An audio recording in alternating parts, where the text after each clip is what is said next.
sana hinayaang umalis si Isabel.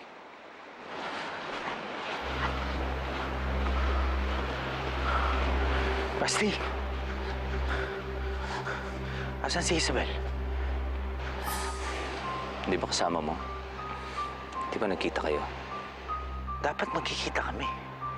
Pero hindi siya dumating. Kaya ako inisip na puntahan siya dito sa bahay niya. Pumunta ang babae kanina dito. Kasama ni Minerva. Sabi niya pinapatawag mo daw siya. Hindi ko siya pinatawag. Hindi ko siya pinasundo kahit kanino. Eh, sino yung babaeng yun? Alam ko na kung sino.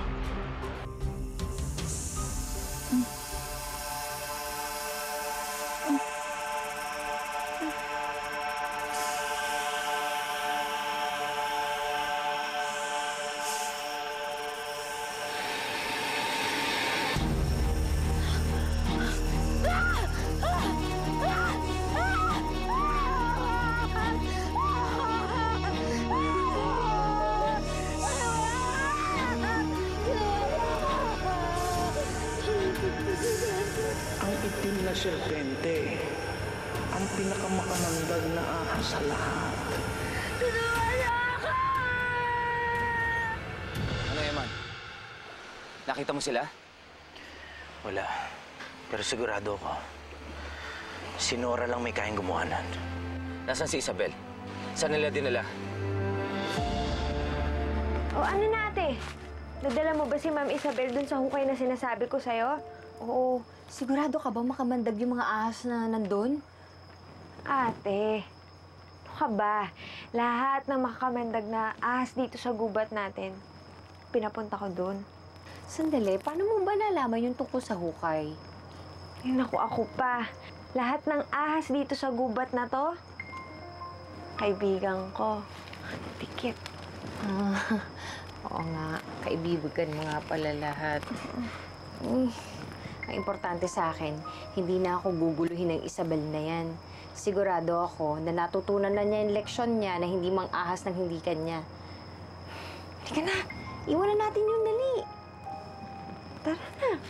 Isabel! Isabel! Ate, si Kuya Eman yun, ah. Tama ba ako?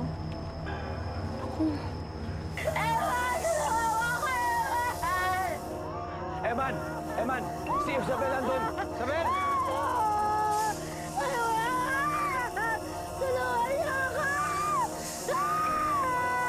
Isabel! Isabel!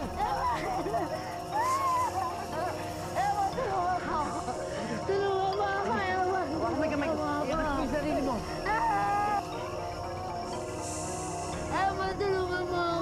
Basti! Humingi ka ng tulong! Bilihan mo!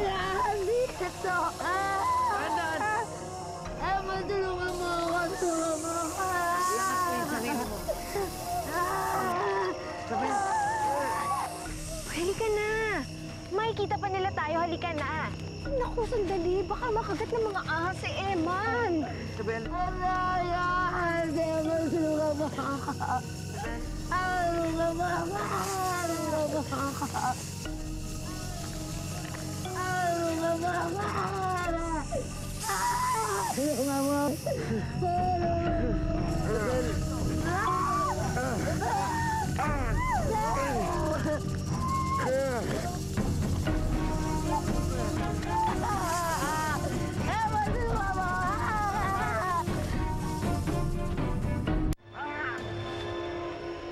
Si Eman yun na.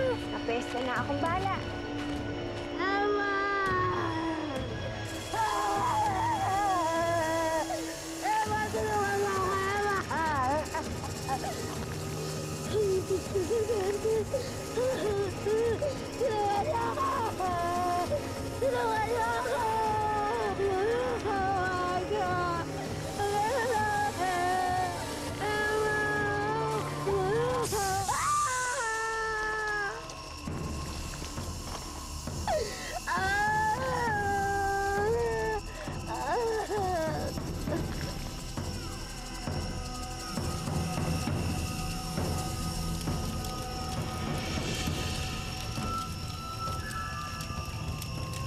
Labasan ng mga ahas. Umalis na tayo. Hindi, ate. Ano ka ba? Huwag kang mag-alala. Hindi nila tayo sasaktan.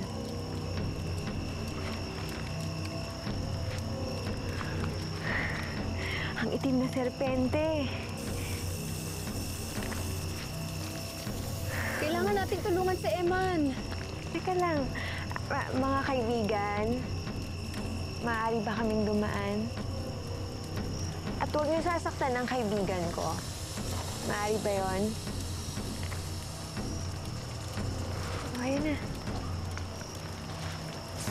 Maraming salamat sa inyo. Salamat, ah. Eman. Eman. Ate, si Ma'am Isabel, anong gagawin natin? Hayaan mo na siya. Halika na, tulungan mo na ako. Ano ka ba?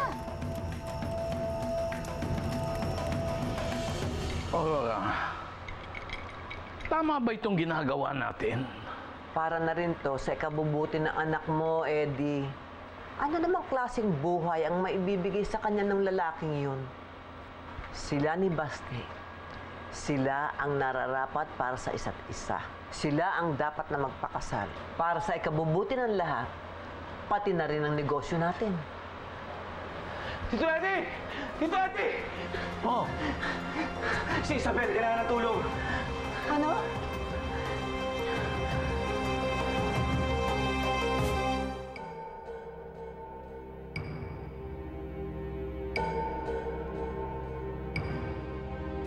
Oh, ay ko, Jesus! Sus! Anong nangyari sa kanya? Ha?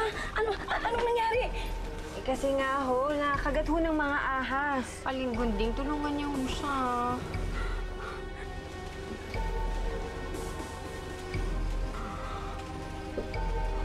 Unti-unting maparalisa ang kanyang katawan dahil sa kagat ng ahas. Sandali, ha? Sandali lang. Sandali lang. Kukuha ako ng igagamot sa kanya. Ito na. Baka kaya ko gamutin. Ayun. Bato. Sandali lang, sandali lang. Sandali lang. Na nga eh.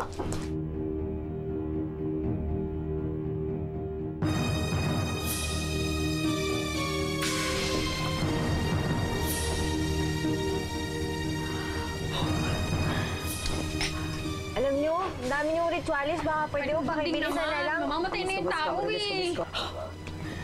Ito na, ito na. Nandiyan na. Nandiyan na. Bilisan niyo. Seryoso ba talaga Ano ano? ginagawa niyo?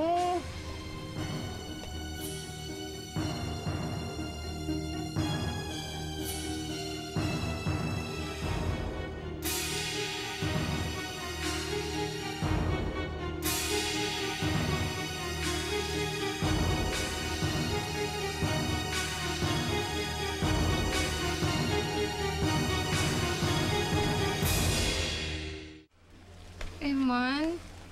Ayan! Ayan na! Eman?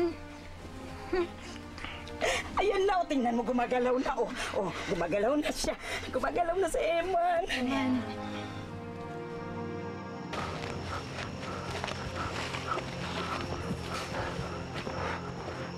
oh, Isabel! Samuel, humanap kayo ng hagdan. Bilisan nyo. Iyaon niyo ang anak ko. Lucy! Ay, bilis! Iahon nyo kagad, bilis!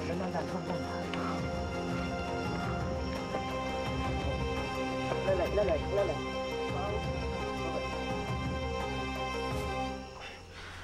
Nasaan Ay, ako? kuya. Teka lang, kuya. Nasaan ako? Eman. Sige po. Ako, kuya. Alam mo, pinakaba mo kami. Nasaan ako? Akala namin matutuluyan ka na ng mga ahas. Nako. Eman. Oh, alalayan pa, bilis. Kabila. Oh, buhay pa siya. Dali! Isabel! Buhatin niyo na. Isa pa? Oh, dali! Tanga! Isabel! Asan si Isabel? Asan si Isabel? Huwag ka munang tumayo. Mahina ka pa. Huwag ka munang tumayo. Eman. Si Isabel. Si Isabel, hindi natin siya nakita, di ba? Kuya, ikaw lang talaga yung nakita namin, kuya. Wala naman doon yung si Ma'am Isabel eh.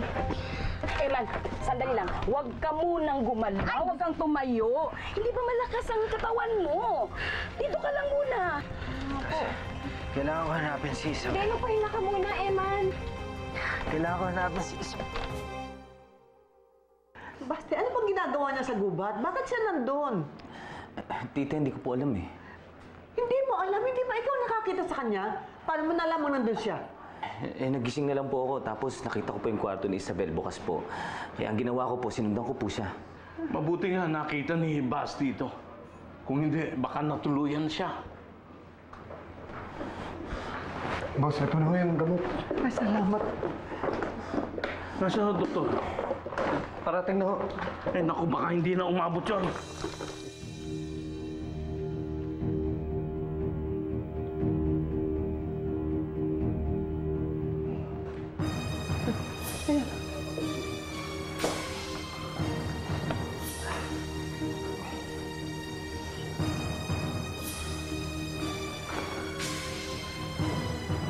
Isabel?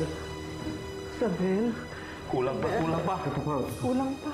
Diyos ko naman, ang tagal naman ng doktor, oh.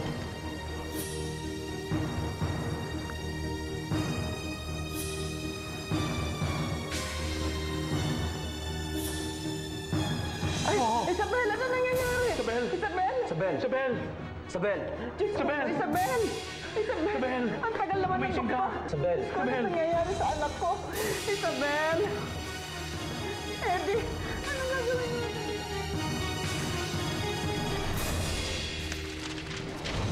Saan nila dadalhin si Isabel? Maynila. Malalaman ka agad ni Isabel. Malabo na mabuhay pa si Isabel. Ikaw may kasalanan nito. Bakit mo siya dinala sa gubat? Wala namang prueba na ako yun si Isabel malamang mamamatay na yun. Yung lalaki, sigurado akong hindi nababalik yun. Siguradong galit na galit si Boss Eddie sa nangyari. Mamaya palalayasin tayong lahat sa isla. Pupunta ako siya, hanapin ko sa Isabel. Alam ba kung saan siya nakatira? At saka hindi mo alam kung nabuhay siya. Kung si Ma'am Isabel, nakagat ng itim na serpente, alamang hindi na mabubuhay yan. Eman, may masamang balita ako sa'yo. Wala na si Ma'am Isabel. Hindi kinaya ng katawan niyang kamandag ng ahas. Patay na siya. Hindi ako naniniwala sa sinasabi niya. Di totoo yan!